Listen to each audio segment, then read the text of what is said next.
Nearly a week after Baltimore's Francis Scott Key Bridge collapsed, almost 24 sailors remained stranded on board the vessel involved in the accident. Most of the crew of the Dali, a 948 FT, 289 M container ship, are from India. One was slightly injured when the ship collided with the bridge. 6 people were killed in the collapse. Investigators are working to determine exactly what caused the collision, and it is unclear when the crew will be able to leave the vessel. Here's what we know about the men on board the Dali and their current situation. What do we know about the crew?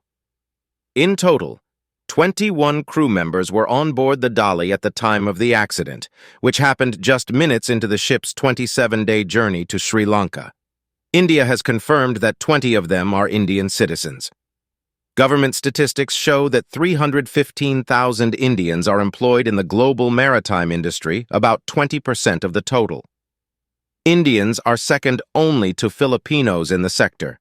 One crew member is from Sri Lanka, according to the U.S. Coast Guard.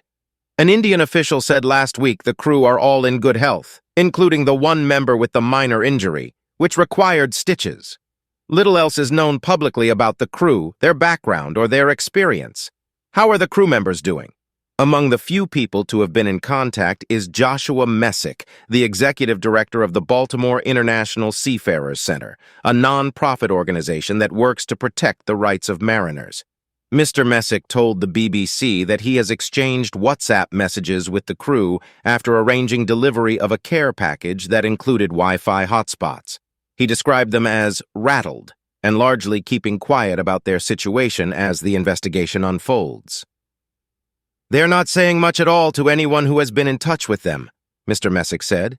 "They didn't have Wi-Fi until Saturday, and they didn't really know what the perception of the rest of the world was. They weren't sure if they were being blamed or demonized. They just didn't know what to expect." He added, "They are also in a very sensitive situation. What they can say can reflect on the company. I would imagine that they've been advised to keep a low profile for the time being." Andrew Middleton, who runs Apostleship of Sea, a program that ministers to ships coming through Baltimore, said he has been in touch with the crew several times a day since the collision. "They say that they are all well," he said. "When will they be allowed off the ship? Authorities have said that, for now, there is no plan to disembark the Dali's crew, who are still working to maintain the ship. It is unlikely they will leave the vessel until it is moved, a complicated and potentially long process."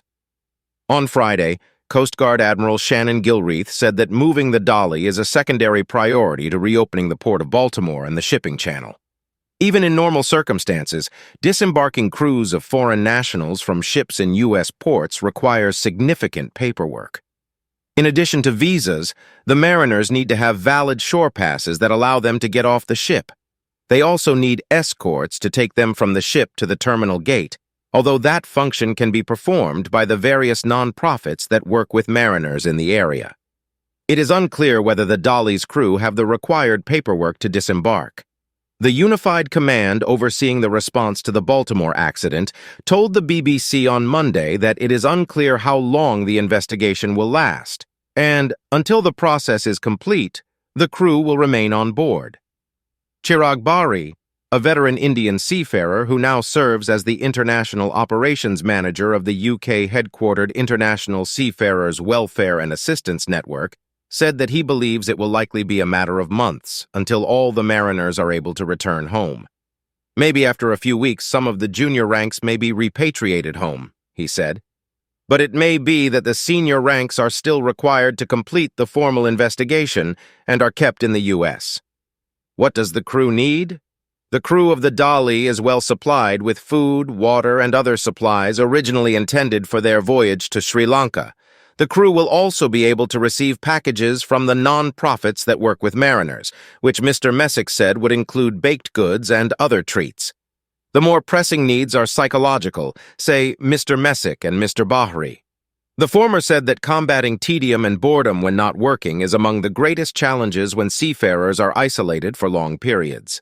Many of the mariners, who are often young, will turn to video games and social media to pass the time.